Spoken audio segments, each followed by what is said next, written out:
semaine 4, jour 5. Bonjour et bienvenue à notre série d'études méditatives Dieu au quotidien sur la lettre de Paul aux Romains. Nous en sommes au 5e et dernier jour de notre survol du chapitre 4 et nous allons examiner aujourd'hui l'enseignement des versets 22 à 25. Vous vous souvenez qu'au début du chapitre, nous avons parlé de la confiance qu'Abraham a eue en Dieu et comment cela lui a été compté comme justice. Il s'agit d'un don gratuit basé sur la foi d'Abraham. On retrouve cette expression « a été compté » vers la fin du chapitre, mais elle n'est pas appliquée seulement à propos d'Abraham. L'apôtre Paul dit qu'elle s'applique aussi à tous ceux qui croient. Si nous croyons sans douter en celui qui a ressuscité Jésus d'entre les morts, si nous croyons que Jésus a été livré à la mort pour nos péchés et qu'il est ressuscité d'entre les morts, alors Dieu retire de notre compte toute la responsabilité que nous portons pour nos péchés, parce que Jésus est mort pour nos péchés. Nous sommes déclarés non coupables. Jésus a payé le prix, et Dieu place sur notre compte toute la justice de Jésus-Christ, parce que Jésus est ressuscité pour nous délivrer de nos péchés. Il veut nous donner sa vie. L'expression a été comptée comme justice ne concerne donc pas seulement Abraham, elle nous concerne aussi. Il s'agit de vous et de moi, car nous croyons en celui qui a ressuscité Jésus, notre Seigneur, d'entre les morts. Il est important de noter que nous croyons au Dieu qui a ressuscité Jésus d'entre les morts, car nous ne croyons pas seulement au fait que Jésus est ressuscité d'entre les morts il y a 2000 ans. Notre foi ne repose pas seulement sur un fait historique, elle repose sur une personne. Il ne s'agit pas seulement de croire que Jésus est ressuscité, il s'agit de croire que c'est bien Dieu, le Père, qui l'a ressuscité. Et c'est bien en ce Dieu-là que nous croyons. La foi est une décision personnelle. Je veux avoir une relation avec Dieu à cause de ce que Jésus-Christ a fait pour moi. Ce passage de notre chapitre nous rappelle que notre foi repose sur une personne qui tient ses promesses. Jésus a été livré à la mort pour nos péchés et il a été ressuscité pour notre justification. C'est la promesse de Dieu. La Bible nous rappelle souvent en quoi consiste notre salut. Jésus est mort pour nous et il a été ressuscité pour nous. Il est mort pour nous afin que nos péchés soient pardonnés et il a ressuscité pour nous afin que Dieu puisse nous déclarer éternellement non coupables. Le chapitre 4 de la lettre aux Romains se concentre sur l'entière confiance que nous avons en cette promesse de Dieu dans nos vies. Cette promesse se réalise au moment où nous disons à Jésus-Christ « Je veux commencer à avoir une relation avec toi ». Le fait qu'il soit mort pour moi et qu'il soit ressuscité pour moi signifie que cette relation commence à cet instant sur la base de la promesse de Dieu. Ce chapitre remarquable commence en nous parlant d'Abraham, le père de notre foi, puis se termine en mettant tout l'accent sur Jésus, l'auteur de notre foi. Nous avons observé dans ce chapitre qu'il y a 3 attitudes qui peuvent nous empêcher d'avoir cette foi unique en Dieu. Celle de vouloir gagner l'approbation de Dieu, celle qui confond rituel et engagement, et celle qui cherche la foi en observant la loi. C'est ce que j'appelle la foi plus. Dès que nous ajoutons quelque chose à la foi seule, notre foi n'est plus la vraie foi.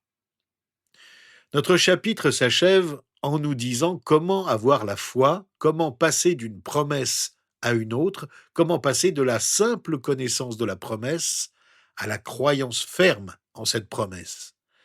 Et enfin, comment vivre au quotidien cette promesse. Nous avons vu que nous pouvons soit hésiter par incrédulité, soit être fortifiés par la foi en donnant gloire à Dieu et en étant pleinement persuadés que Dieu a le pouvoir de faire ce qu'il a promis. À la fin de notre réflexion sur la foi seule, je voudrais vous proposer 4 suggestions simples à propos des promesses de Dieu dans le chapitre 4 des Romains pour vous aider à mieux vivre votre foi. 4 sortes d'exercices que vous pouvez faire ces prochains jours, peut-être la semaine prochaine, pour approfondir votre vie de foi. Première suggestion. Pour affermir votre confiance, au lieu d'essayer de l'obtenir, quand vous vous surprenez à essayer de gagner l'approbation de Dieu et que cela fait obstacle à votre foi, dites-vous, comment vais-je réagir? Est-ce que je vais essayer de gagner la faveur de Dieu?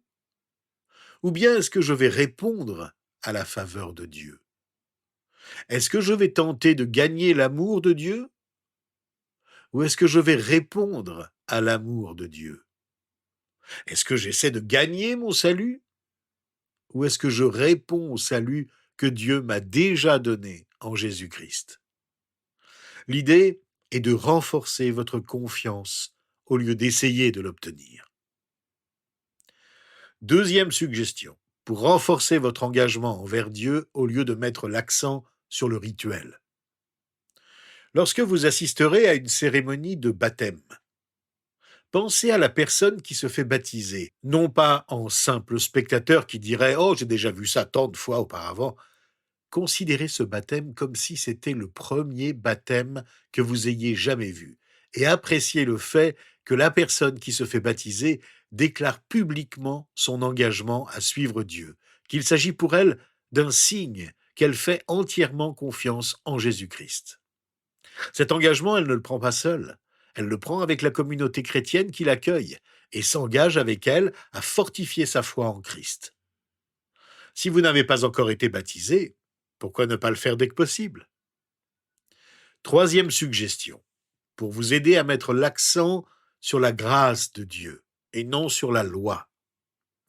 Il s'agit de transformer une règle ou une habitude que vous observez régulièrement en une relation.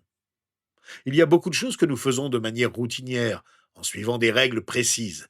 Nous répétons chaque jour, chaque semaine, les mêmes gestes, à commencer par l'heure à laquelle nous nous levons le matin. Tout peut devenir une question de règles que nous suivons par habitude. Eh bien, si vous vous trouvez dans une relation avec une personne, ou plus important encore, si votre relation avec Dieu est conduite en suivant des règles, des habitudes, transformez-les en une relation en vous disant « Je vais faire ceci ou cela par amour pour les autres, par amour pour Dieu, et non pour observer une règle que je me suis fixée moi-même. » Quatrième suggestion, pour renforcer l'espérance et la confiance en la promesse de Dieu. Je voudrais vous encourager à renforcer votre espérance, votre attente confiante en la promesse de Dieu, en commençant éventuellement par faire une pile de ce que j'appelle des cartes de promesses. Prenez simplement des fiches que vous pouvez insérer dans votre Bible. Lorsque vous lisez la Bible, ou lorsque vous écoutez des sermons et que vous entendez une promesse de Dieu, écrivez-la sur une fiche. Voyez-vous, pour croire aux promesses de Dieu, il nous faut commencer par les connaître. La Bible en contient plusieurs milliers qui nous concernent tous aujourd'hui. Aussi, lorsque vous lisez ou entendez une promesse significative pour vous, pourquoi ne pas l'écrire sur une fiche et la relire régulièrement? Vous serez surpris de voir comment Dieu, qui accomplit toujours ses promesses au bon moment, a fait ses promesses pour qu'elles deviennent une nourriture pour votre âme, qui vous permet de vivre le genre de vie qu'il veut que vous viviez. À la fin de cette étude sur le chapitre 4 de la lettre aux Romains, de notre examen sur la foi véritable, la foi seule, prions Dieu ensemble en pensant particulièrement à ce que nous venons de méditer. Prenons donc un moment pour lui parler et disons simplement « Seigneur, c'est en toi que je veux avoir confiance et non pas en mes efforts pour bien faire, pour mieux faire par moi-même. Aide-moi à accepter ton amour, que tu donnes gratuitement sans que j'essaie de le gagner moi-même. » Dites aussi « Mon Dieu, puisque l'engagement à te suivre compte bien plus que les rites et les cérémonies qui l'accompagnent, aide-moi à rester fidèle à mon engagement envers toi et envers les autres. Que ce soit ton amour qui me guide et non pas mon sens du devoir, dans ma famille comme dans ma communauté chrétienne, dans mon lieu de travail comme dans la société. Et puis dites encore, Seigneur, c'est sur ta grâce que je veux compter et non pas sur mes efforts pour observer la loi afin de mériter ton salut. Aide-moi à vivre de ta grâce, ce don merveilleux que tu offres gratuitement à tous ceux qui s'attendent à toi. Tu m'as accepté tel que je suis, alors je t'accepte à mon tour dans ma vie, j'accepte ton amour. Transforme-moi par ton esprit pour que je puisse toujours mieux te ressembler. Enfin, terminons notre prière en renouvelant notre confiance en la promesse de Dieu. Seigneur, je veux compter sur tes promesses. Aide-moi à mieux les connaître. Aide-moi à vivre en comptant sur tes promesses. Et merci surtout pour la promesse d'une nouvelle vie en Jésus-Christ. C'est en son nom que je te prie. Amen. Eh bien, j'ai hâte de vous retrouver la semaine prochaine pour poursuivre avec vous notre étude méditative du chapitre 5 de la lettre de Paul aux Romains. Chapitre passionnant. Romains chapitre 5, la semaine prochaine, un chapitre remarquable.